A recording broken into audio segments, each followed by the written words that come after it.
Greetings, you hooting mandrills. I hope you're doing well. My name is Graham, and welcome to the Crack-A-Pack here on LRRMTG, where today I'm opening a package of Mystery Booster Convention Edition, which was given to us by Aaron Phoenix at MagicCon Vegas 2023. A convention at which I very badly wanted to draft Mystery Booster, but the queue never fired. So I just did very well in WoW Draft instead. For those who are particularly interested, this is Mystery Booster Convention Edition 2021, which is slightly different from the other one, which I think was 2020, in a way that is relevant to some people. Thank you for listening. Let's open this booster.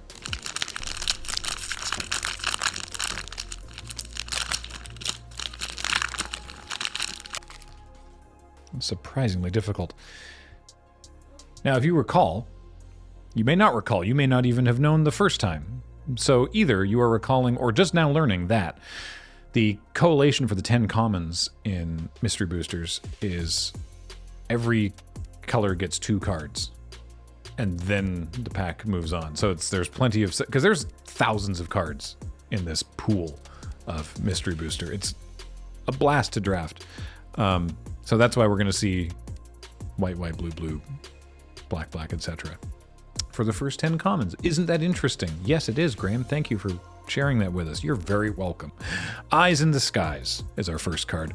3 and a white for an instant. Make a bird, then populate. What's populate, you ask? I'll tell you. Create a token that is a copy of a creature token you control. So like that bird you just made, or something better, because it's 4 mana. Eyes in the Skies is actually quite good.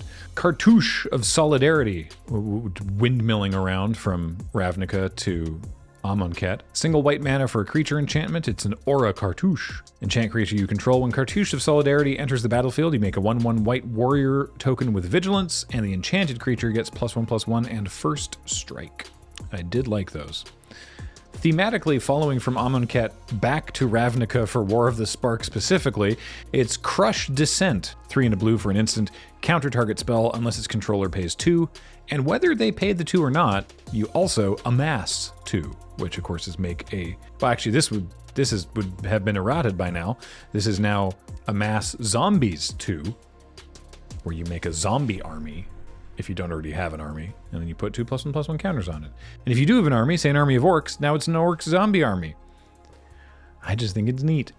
Hey, let's stay on Ravnica for a while. It's the City Watch Sphinx. 5 and a blue for a 5/4 creature Sphinx with flying, and when it dies, surveil 2. Yeah. 5 power flyer for 6 with some manner of upside when it dies in blue? Yeah, absolutely.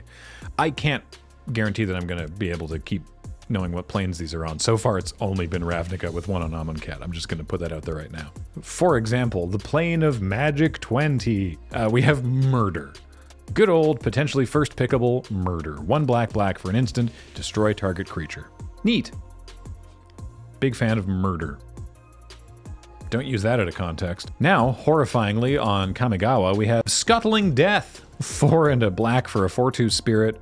You can sacrifice it to give target creature -1/-1 until end of turn, and it also has Soul Shift 4, which means that when this creature dies, you may return a spirit card with converted mana value 4 or less from your graveyard to your hand. I feel like you're going to have some pretty particular stuff to want to pick this up, because in Kamigawa draft, there was spirits with Soul Shift of all sorts of different numbers, and you could like work down a chain, but this guy just sort of on his own in Misty Boosties? I don't know about that.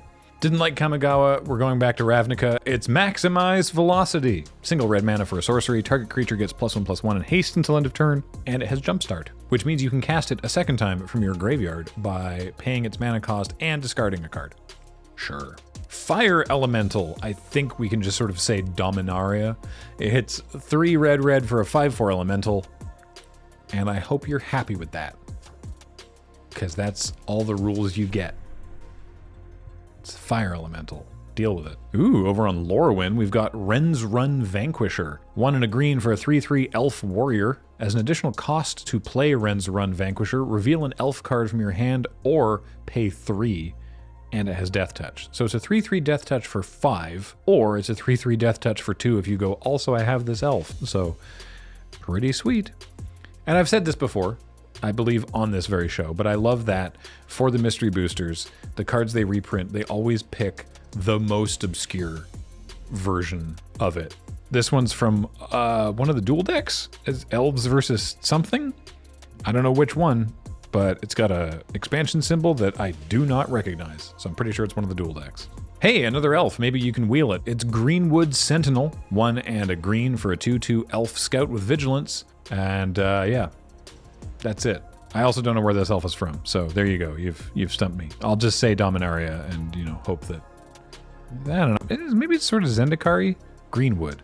Where's the Vastwood is Zendikar. Where's Greenwood? I'm not gonna get too bogged down about it. All right, we're into the uncommons now. We're back on Lorwyn, actually, with Roshin Meanderer, 3 and a hybrid red-green for a 4/4 giant shaman. Legendary, also. Tap to add 4 colorless mana to your mana pool. Spend this mana only on costs that contain X. So that's neat. That's a 4 mana 4/4 that you can play in either red or green is pretty cool. And then, I don't know, maybe you just get to bonus fireball someone. Field of Ruin, this one from Ixalan. It's a land, taps to add a colorless, and for 2 and tap and sacrifice it, destroy target non-basic land an opponent controls. Each player searches their library for a basic land, puts it onto the battlefield, then shuffles their library. I'm just realizing, in multiplayer games, you sack your land, you destroy someone else's land, but then every player gets to go looking for a basic. Huh. That must not see much play, he said. Wrong, probably. And finally, what in the hell? All right, from Cold Snap, which is Dominaria, I believe, again, Phyrexian Soul Gorger. 3 mana, snow artifact creature construct. It's an 8/8, and that's all that's good, because then it has a cumulative upkeep, sacrifice a creature.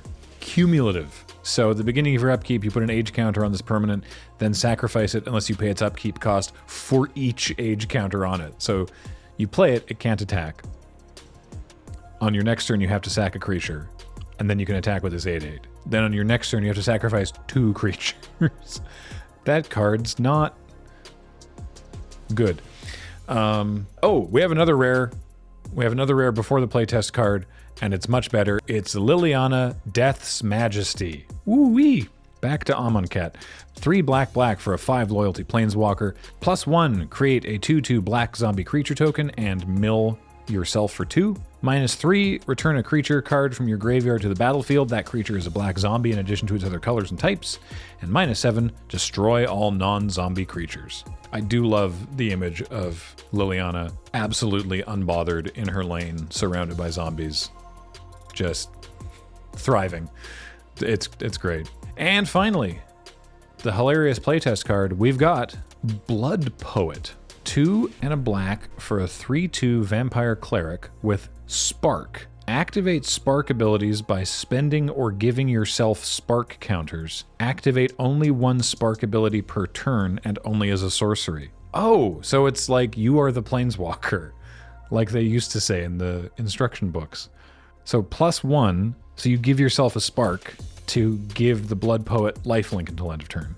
And then for -3 Spark, opponent discards a card and you gain life equal to its converted mana cost. So you can play Blood Poet, you can give it lifelink that turn, because it doesn't have to tap to do that, but you can only do it as a sorcery. Then give it lifelink the next turn, and give it lifelink the next turn, and then on the next turn after that, you can make your opponent discard a card, and maybe you'll gain probably 0 life, because I imagine at that point they will have been holding a land. But that's very cool. What a neat card.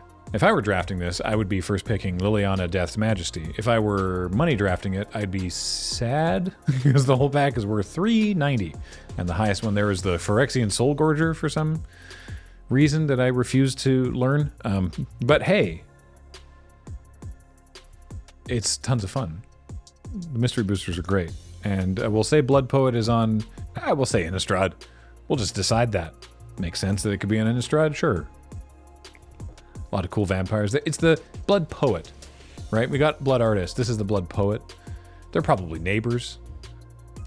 They probably discuss, you know, the different qualities of blood as it pertains to their artistry, maybe. Hey, that's gonna do it for Crack a Pack. Thanks again to Aaron Phoenix, who gave us this pack at MagicCon Vegas. Very much appreciated. Until next time, a reminder that everything we do here at Loading Ready Run is brought to you by you and your kind support of our Patreon at patreon.com/loadingreadyrun. I have been Graham, joined by James on Tech. Matt edits these. Heather gets them online. Thank you all so much for watching, and we'll talk to you next time. Bye, everybody.